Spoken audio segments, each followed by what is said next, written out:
우리에게 주시는 성경 말씀을 함께 보도록 하겠습니다. 마태복음 5장 1절로 12절 말씀입니다. 마태복음 5장 1절로 12절 말씀 함께 교독하겠습니다. 마태복음 5장 1절로 12절 말씀, 팔복에 대해서 나오는 말씀이지요. 팔복. 네. 제가 먼저 1절을 봉독합니다.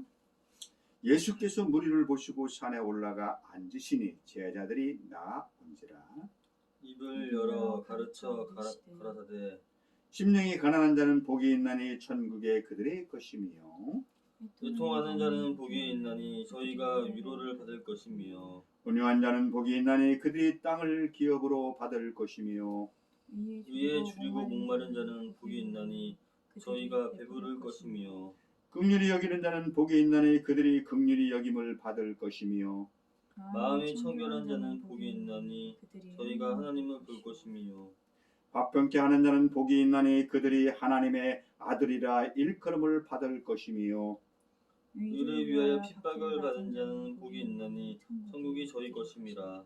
나로 말미암아 너희를 욕하고 박해하고 거짓으로 너희를 거슬러 모든 악한 말을 할 때에는 너희에게 복이 있나니 기뻐하고 즐거워하라. 하늘에서 너희의 상이 큽니다. 너희 전에 있던 선지자들도 이같이 핍박하였느니라. 아멘. 본문 말씀을 가지고 함께 오늘 은혜를 나누고자 하는 말씀의 제목은 복 있는 사람입니다. 마태복음 1장부터 12장까지의 나온 말씀은 팔복에 대한 말씀을 예수님께서 하신 겁니다. 팔복이라는 것은 사실 8가지의 복이 이런 사람은 복을 받는 사람이라고 8가지의 유형을 말하는 겁니다. 이런 사람은 복을 받는 거야, 이런 사람은 복을 받는 거야, 이렇게 복이 있는 사람이야, 이렇게 이제 하는 겁니다. 근데 오늘 8가지를 다 시간상 할 수는 없고요. 오늘 설교는 복 있는 사람 1번으로 해서 3가지까지만 오늘은 함께 설교를 같이 나누기로 합니다. 본문 말씀은 예수님께서 가버나움 근처에 있는 어느 산이 있었어요. 어느 산에서 그 산상에서 하신 설교예요. 설교. 그 산상에서 한 설교인데 그 팔복에 대해서 설교를 했는데 너무도 유명한 말씀이기 때문에 지금 이렇게 우리가 함께 은혜를 나누는 겁니다. 8가지의 복에 대해서. 복이란 것은 무엇입니까? 복이란 가치를, 영원한 가치를 말하는 것인데, 영원한 가치를 말하는 것이다.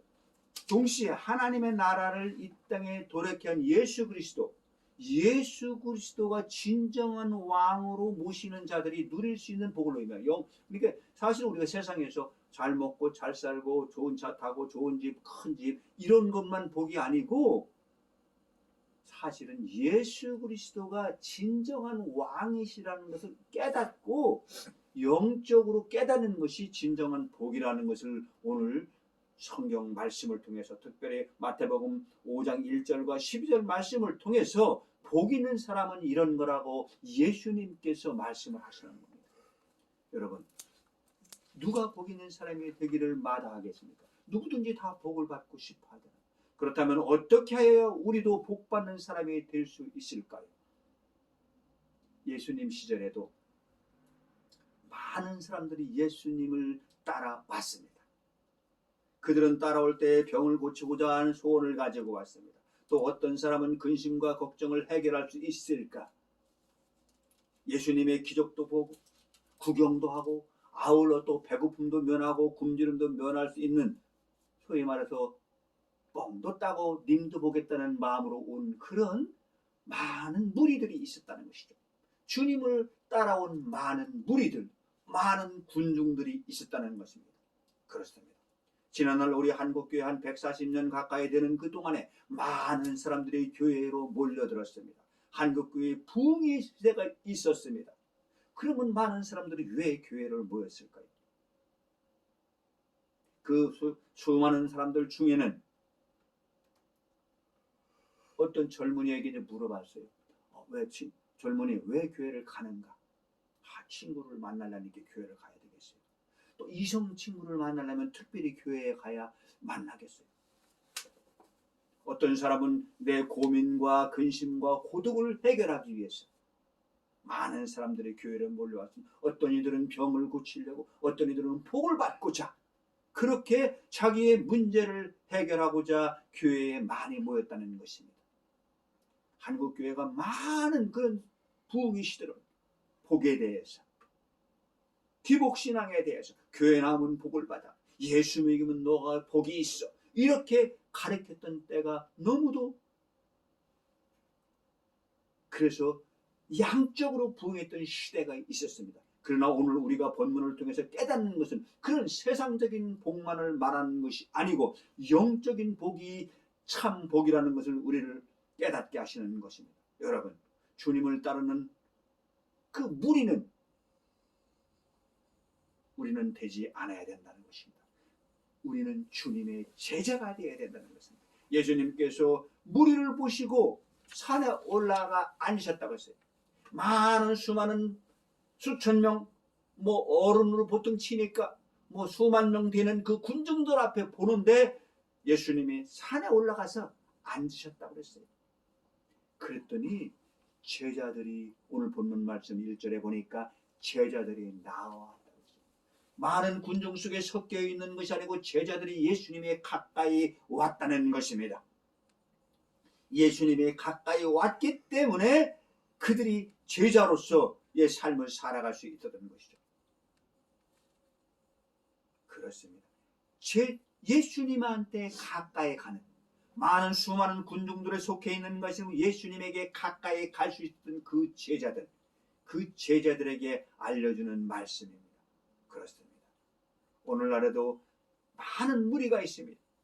예수를 믿겠다고 교회를 출석하고 나도 예수 믿는 자라고 하지만은 우리는 과연 예수님이 제자인가, 아니면 오늘 본문에 나온 것처럼 그 수많은 군중 무리였던가를 우리는 생각해 볼 필요가 있는 것입니다.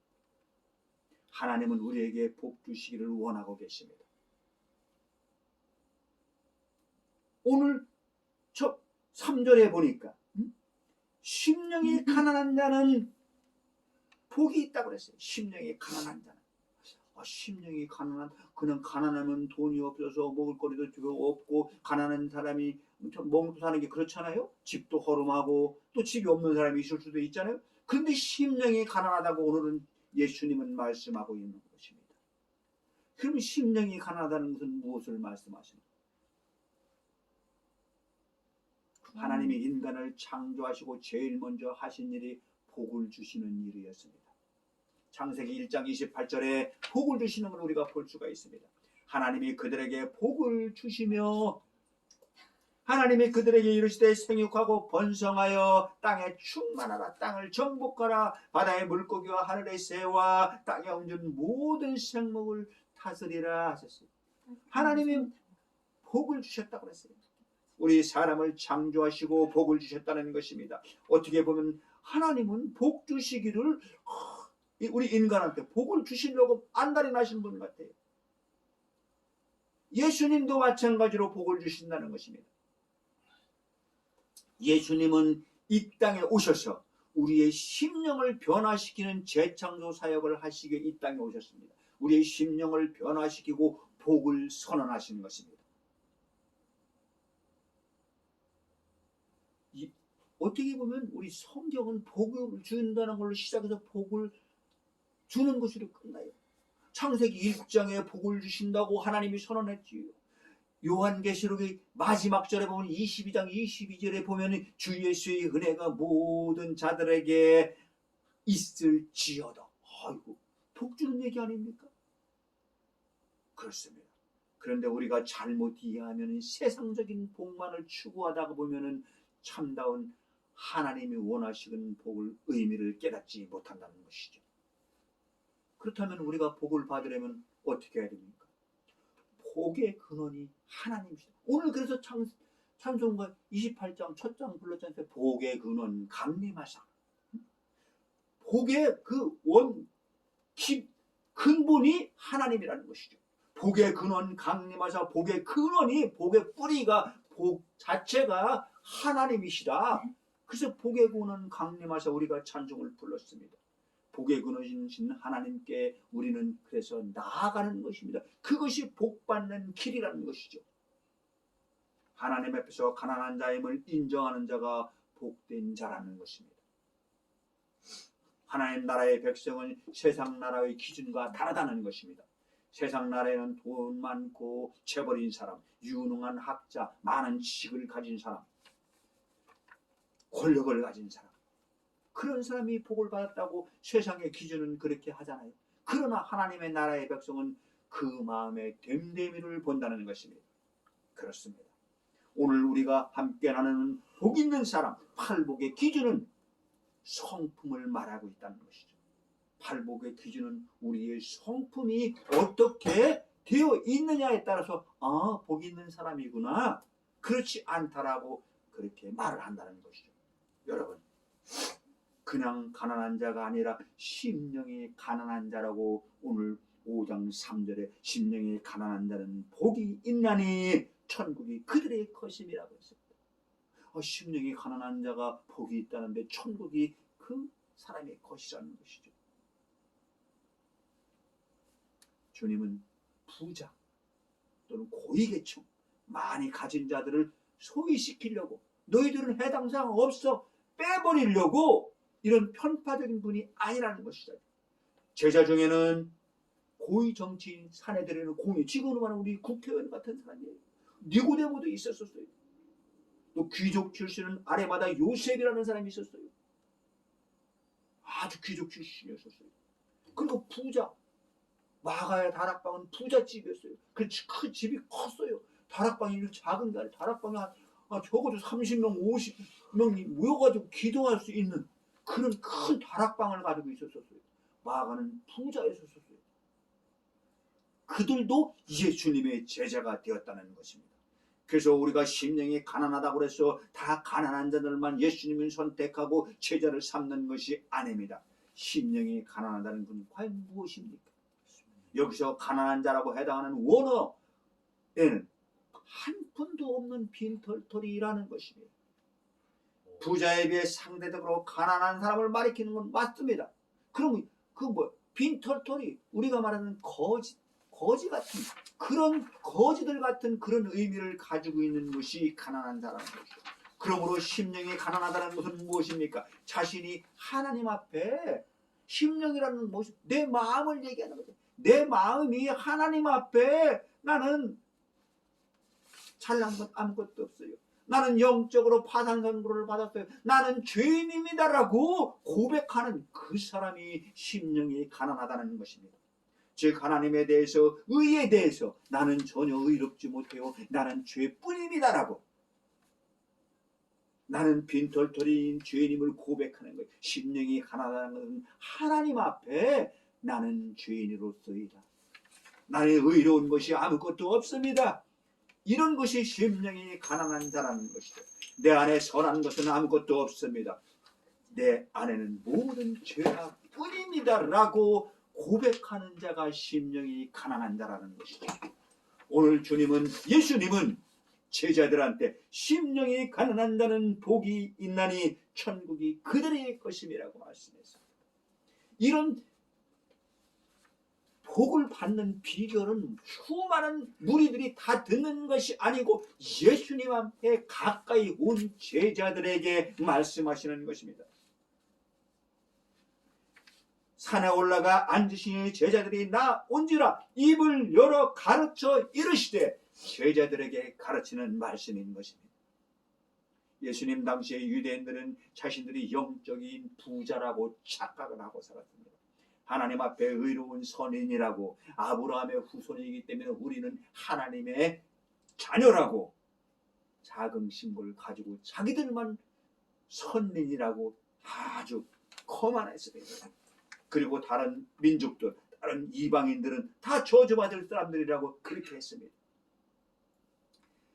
그들은 그래서 천국의 특권자라고 오해하고 살았습니다. 그런데 하나님은, 예수님은 그런 자들은 심령이 가난한 자가 아니라고 했습니다. 오히려 세리와 창기와 사마리아인들에게 그들은 스스로 죄인이라고 고백했습니다. 세리는 무엇입니까? 그때 당시 세금을 걷었던 자 아닙니까? 제자 중에는 마태 세리도 있었습니다. 그런데 그 세리들이 얼마나 착복을 하고 했는지 세리는 그래서 유대인들이 아주 싫어했습니다. 창기는 무엇입니까? 우리가 말하는 그 몸을 파는 그런 창기 아닙니까? 창기. 사마리아는 북이스라엘의 수도였습니다. 사마리아인들은 그들은 하나님도 믿고 이방 우상도 섬기고 하나님만 섬기는 사람들이 아니다. 그래서 이쪽 남쪽에 있는 남유다 쪽을 중심에 있는 이스라엘 이쪽 그 남유다에 있는 사람들한테는 상종을 안 했어요. 그래서 사마리아인들은 저것들은 말이야 하나님도 믿고 우상도 섬기고 그런데 그 사마리아인들은 스스로 우리는 죄인이다 라고 생각을 했어요. 그렇기 때문에 그들은 심령이 가난하다는 거예요. 우리는 죄인이다. 그러니 기도할 때도 소리를 낼 수 없고 눈물을 흘리면서 회개하면서 하나님 우리를 구원해 주세요라고 기도하는 자들이었다는 것이죠. 그래서 심령이 가난한 자들은 오히려 세리와 창기와 사마리아 같은 그들에게 심령이 가난하다고 그들이 복이 있는 자라고 예수님은 말씀을 하시는 것입니다. 여러분 신앙은 내가 하나님 앞에 아무것도 내세울 것이 없는 그런 영적인 파산자라는 의식에서부터 참된 신앙이 출발합니다. 그런 사람만이 진정으로 회개하고 하나님의 선물로 주신 구세주 예수 그리스도를 영접할 수가 있다는 겁니다. 예수님을 영접하고 하나님의 백성이 되고 심령이 가난하기 때문에 하나님의 주시는 복을 영적인 복을 누릴 수가 있다는 것입니다. 세리는 멀리서도 감히 눈을 들지도 못하고 눈물 흘리며 흐느끼면서 기도했습니다. 그런데 그 기도를 주님은 들으신다는 것입니다. 복은 소유에 있지 않고 존재에 있다고 합니다.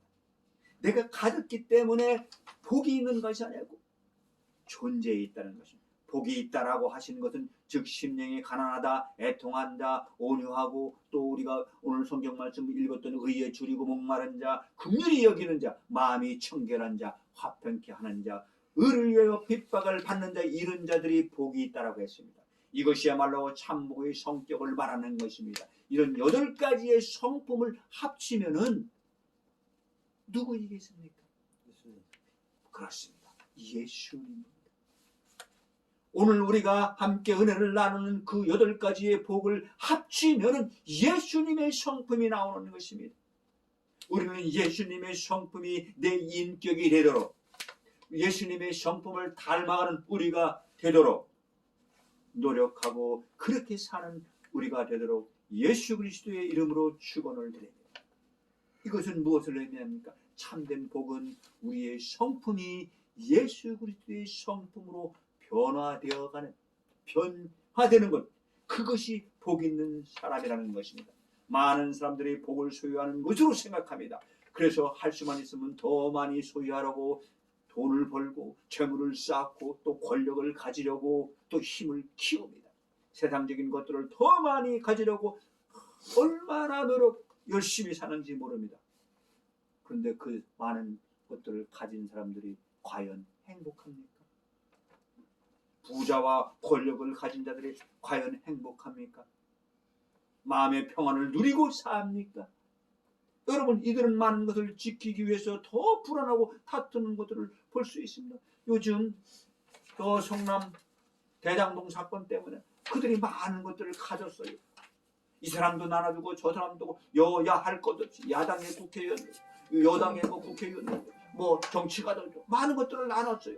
그런데 많이 가졌다 챙기다가 보니까 그것이 화근이 되어가지고서 요즘에 참 얼마나 곤욕을 치르는지 모릅니다. 그렇습니다. 여러분 우리가 진정한 복을 누리길 원한다면 삶의 모습이 달라져야 된다는 것입니다. 우리는 더 이상 무엇을 소유하기 위해서 인생을 낭비해서는 안 된다는 것입니다. 소유로 얻어지는 복은 다 가짜라는 것입니다. 그것은 우리를 편리하게 할 수는 있지만 행복하게는 못한다는 것이죠. 우리를 편리하게 할 수는 있습니다. 그러나 행복하지는 못하다는 것이죠. 우리는 이제 이런 예수님의 성품, 복의 근원이신 하나님의 예수 그리스도의 성품으로 우리는 바뀌는 것이 복 있는 자라는 것입니다. 그렇습니다. 그러면 어떤 사람이 복이 있는가? 팔복 중에서 세 가지를 오늘 함께 나누기도 합니다. 겸손한 마음의 자세를 유지하는 성도가 복이 있다는 것입니다. 3절에 심령이 가난한 자는 영적으로 가난하다는 것도 아닙니까? 그 가난한 자는 없기 때문에 내세울 것 없기 때문에 겸손할 수밖에 없다는 것이죠. 그래서 겸손한 마음, 겸손한 자세를 유지하는 성도가 복이 있다는 것입니다. 심령이 가난한 자는 겸손해질 수밖에 없다는 것이요. 나는 내세울 것이 없어, 자랑할 것이 없어, 하나님 앞에 나는 죄인이야. 그는 하나님 앞에도 겸손하지만 사람 앞에도 겸손한 사람이라는 것이죠. 여러분, 세상에서 가장 불행한 사람은 바로 큰 부자들입니다.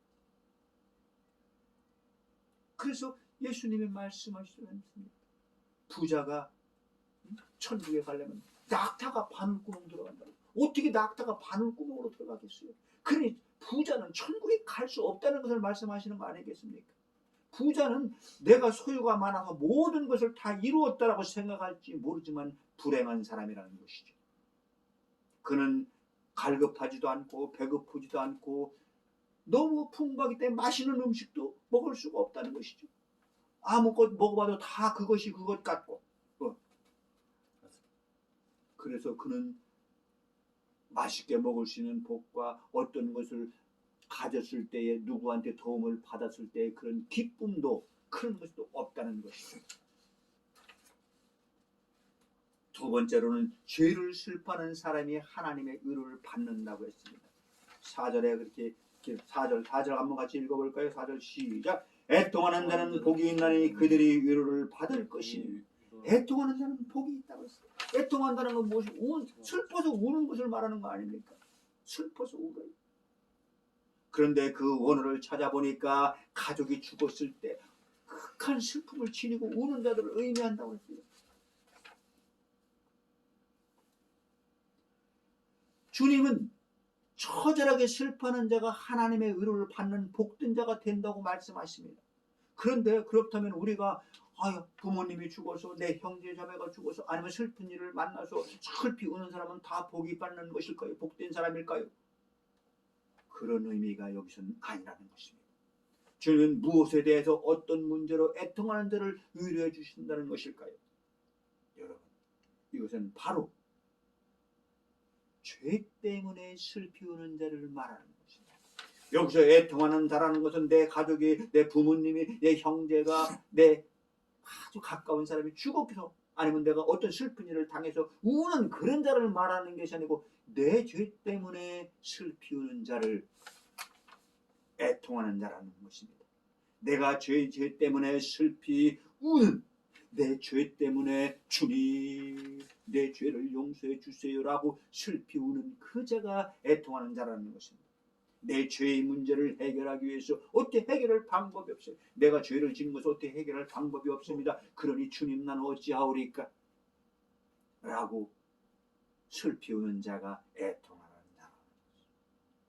자신의 죄에 대하여 애통하는 자들이 적습니다. 오히려 자신의 정당성을 얘기합니다. 요즘에 그 돈을 먹기는 먹었는데 수천억 원이면 어디로 가기는 갔는데 다 정당하다고 그래요. 다 얼마나 떳떳한지들 몰라요. 분명히 돈은 그 대장동에 있는 그 원주민들한테 가야 되는 돈이 어디로 튀겨가지고서 수억을 해서 다 먹었는데 그 사람들은 왜 이렇게 정당한지 모르겠어요. 그것은 무엇입니까? 죄에 대해서 애통하지 않는다는 것이죠. 여러분, 그리스도의 말씀을 깨닫는 사람이 가장 먼저 발견한 진리는 무엇입니까? 바로 자신의 상태를 깨닫는 것. 내가 죄인이다. 주여 나를 떠나서 나는 죄인이로소이다. 누가복음 5장 1절에 말씀하고 있습니다. 베드로가 예수님을 3번 부인하고 나서 나는 죄인이다 그랬습니다. 그리고 나서 나는 죄인이라고 고백할 때에 주님이, 부활하신 주님이 다시 오셔서 그를 다시 세워주신 것입니다. 그가 만약에 3번 부인하지 않고 잘났다고 했으면 아마 그런 역사도 안 일어날 것입니다. 나는 죄인이라고 고백할 때에 역사가 일어났다는 것이죠. 그렇습니다. 우리는 내 죄에 대해서 애통하는 것을, 그런 자가 그런 신앙인이 되어야 되는 거죠.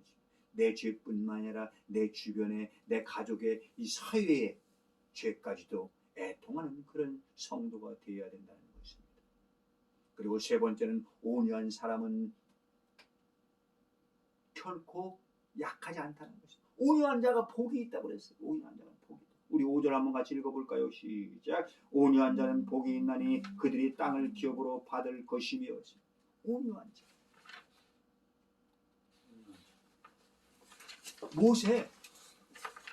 모세처럼 온유한 자가 없다고 그랬어요. 모세가 얼마나 살인까지 하는 그런 막 다혈질의 사람이었었죠. 근데 왜 그 사람이 온유한 자가 됐을까요? 40년 동안 광야에 있으면서 나는 아무것도 할 수 없고, 나는 별볼일 없는 신세계, 이 처가살이 하는 신세, 그렇게 자기 자신을 내려놨을 때 온유한 자로 바뀌어진 것입니다. 우리의 인간의 속성은 다 죄뿐이고, 인간의 속성은 이기적이고, 인간의 속성은 왜? 우리는 죄인의 DNA를 타고났거든요. 아담의 후손, 우리는 다 아담의 후손이잖아요. 아담, 하와 죄를 졌잖아요. 그 죄성이 우리한테 물려 들어왔어요. 그래서 우리는 죄인일 수밖에 없어요. 2번째 아담은 누구죠? 2번째 아담, 예수님. 그렇죠.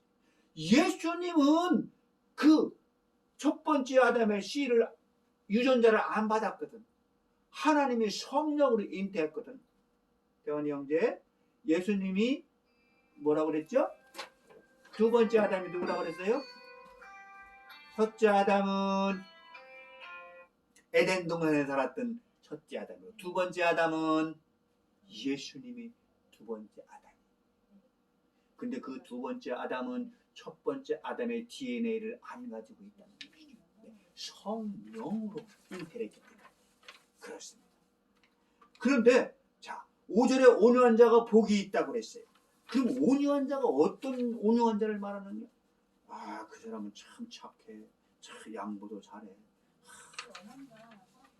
온유하다고 우리가 말할 수 있겠죠. 세상 사람들이 이런 사람들을 온유하다고 합니다. 그렇다는데 오늘 본문을 통해서 온유한 자는 그런 자를 말하는 것이 아니라는 것이죠. 온유한 사람은 부드럽지만 약하지는 않다고 그랬습니다. 노자는 이렇게 말을 했어요. 이 세상에는 물처럼 부드럽고 유연한 것도 없지만은 또 한편 물처럼 강하고 큰 힘을 지닌 것도 없다라고 했어요. 물은 부드럽습니다. 물은 높은 곳에서 낮은 곳을 철철철철 흘러갑니다. 아주 잘 질서를 잘 지키는 것이. 그런데 물처럼 강하고 큰 힘을 가진 것이 없다고 했습니다. 여러분, 온유한 자는 약하고 비굴한 것처럼 보이지만 강포한 자를 굴복시키는 힘이 있다는 것입니다. 인도의 간대 아시잖아요. 인도의 간대. 인도의 간대는 무저항주의자로서 그냥 싸우지 않고 이겼어요. 싸우지 않고. 무저항주의자. 시위를 하더라도 그냥 시위, 폭력을 쓰지 않고.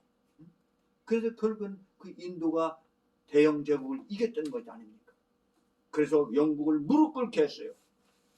주님을 본받아 늘 온유함을 잃지 마시는 우리가 되기를 예수님의 이름으로 축원을 합니다.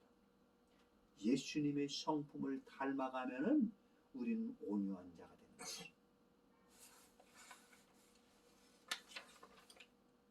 온유한 자는 땅을 차지한다고 했습니다. 오늘 5절에 보니까 온유한 자는 복이 있나니 그들이 땅을 기업으로 받는 거예요. 그때 당시는 지금은 뭐 농사만 짓는 것이 아니라 여러 가지 과학 문명, 기계, 뭐 이런 공산품 이런 것들이 많이 발달했기 때문에 땅만 가지고 부자라고 할 수는 없지만 그때 당시는 다 땅이 다 기업의 기준 아닙니까? 땅이 있어야 되는 거 아닙니까? 그래도 옛날에 다 전쟁에 땅 뺏기 다 하는 거 아닙니까? 그런데 온유한 자가 땅을 기업으로 갖는다는 것이죠. 자, 그렇다면 오늘 그 온유한 자가 땅을 기업으로 받는 것은 왜 그럴까요? 이것은 세상의 이치와 맞지 않는 논리입니다. 어떻게 온유한 자가 열심히 일하지도 않고 그냥 수원화가지고 빠져 있는데 어떻게 땅을 차지한다는 것인가?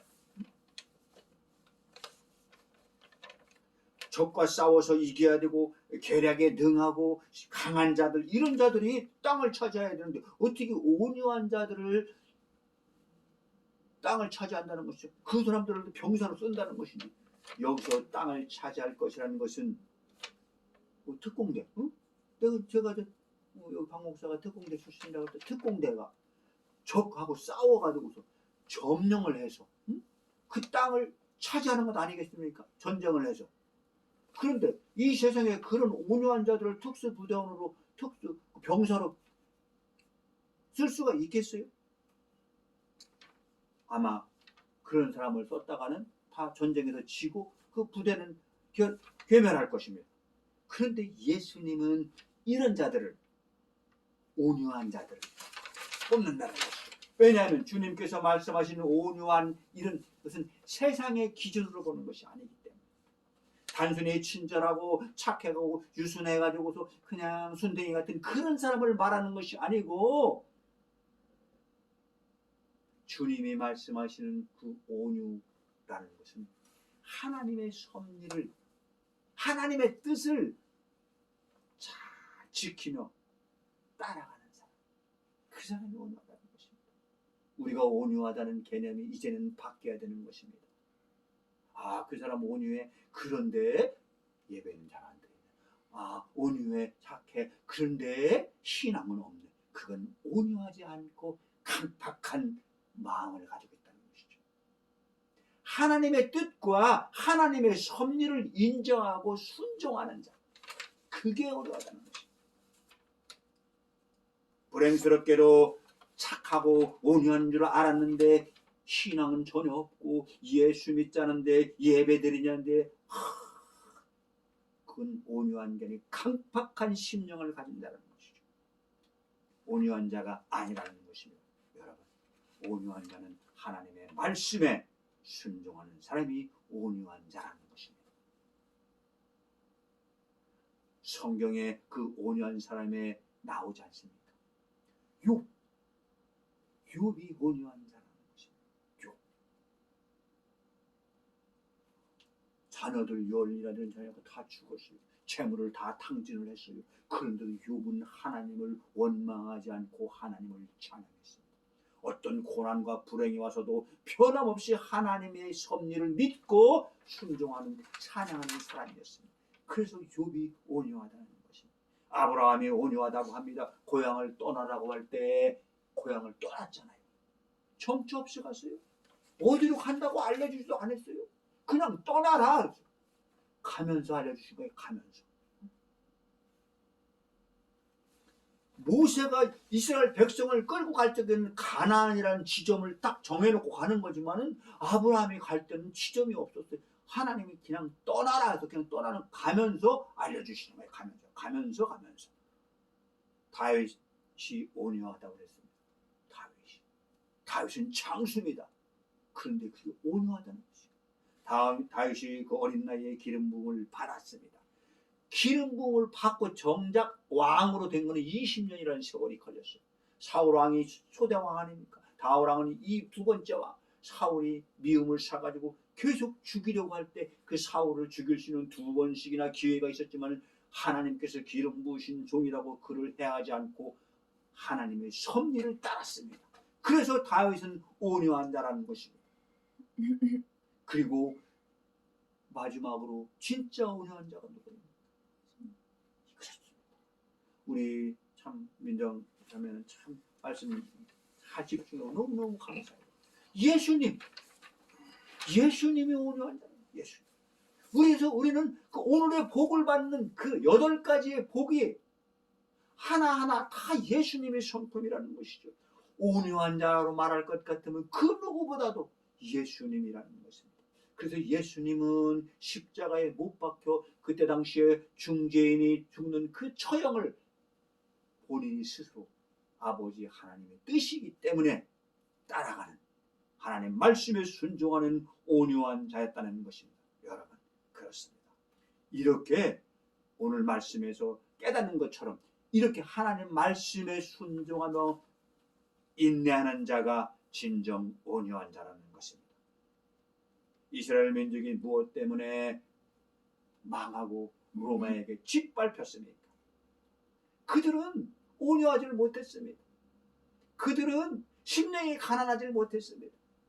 그들은 교만했습니다. 그들만이 선민이라고 교만했고 자기들이 많이 안다고 모세오경을 달달달 외우고 우리는 하나님의 선민이라고 착각을 하고 살았습니다. 그리고 하나님의 뜻이 마셔서 바벨론에 70년 포로 생활을 하거라, 로마의 그 큰 정부 밑에서 너희들 그냥 있거라 하는데 그들은 무력으로 저항을 하다가 결국에는 성전은 다 무너지고 다 흩어지게 되는 그런 수모와 그런 것들을 겪게 된 것입니다. 온유하지 못했다는 것입니다. 그렇습니다. 우리 주변에 천성적으로 성품이 온유하고 친절한 사람들이 많이 있습니다. 그런데 그들 중에는 하나님의 섭리에는 완고한 사람들이 있습니다. 조그만 시험이 와도 불평하고 원망하며 하나님을 섭리에 인정하지 않는 그것은 온유하지 않다는 것입니다. 우리는 예수님처럼 욥처럼 어떤 어려움과 힘든 상황이 올지라도 하나님이 복의 근원이시라는 걸 믿고 나에게 복을 주시기 위한 이것이 무슨 뜻이 있겠지, 하나님의 섭리가 있겠지, 하나님의 허락함이 없이는 낙엽 하나라도, 하나님의 허락함이 없이는 풀 한 폭이라도 우리는 어떻게 하시, 하나님의 허락하에 그 역사의 주관자이신 하나님의 허락하에 이 세상이 돌아가는 것을 우리는 깨달으시고 하나님의 말씀에 순종하며 하루하루를 기쁨과 감사가 충만한 우리 모두가 되기를 축원합니다. 기도하겠습니다. 사랑의 하나님 감사합니다. 복 있는 사랑, 예수님이 산상에서 팔복을 강해하실 적에 복 있는 사람은 심령이 가난한 자, 애통하는 자, 온유한 자가 복이 있다고 했습니다. 그것을 깨닫게 하시는 우리가 그동안에 알았던 그 심령이 가난함과 애통하는과 그 온유함에 대해서 주님이 그 모든 성품을 닮아가시라는 것을 깨닫게 하심을 감사드립니다. 우리가 그렇게 살아갈 수 있도록 주님 역사해 주시고 성령께서 우리를 인도해 주옵소서. 감사드리며 예수님 이름으로 기도합니다. 아멘. 민정자매, 찬송가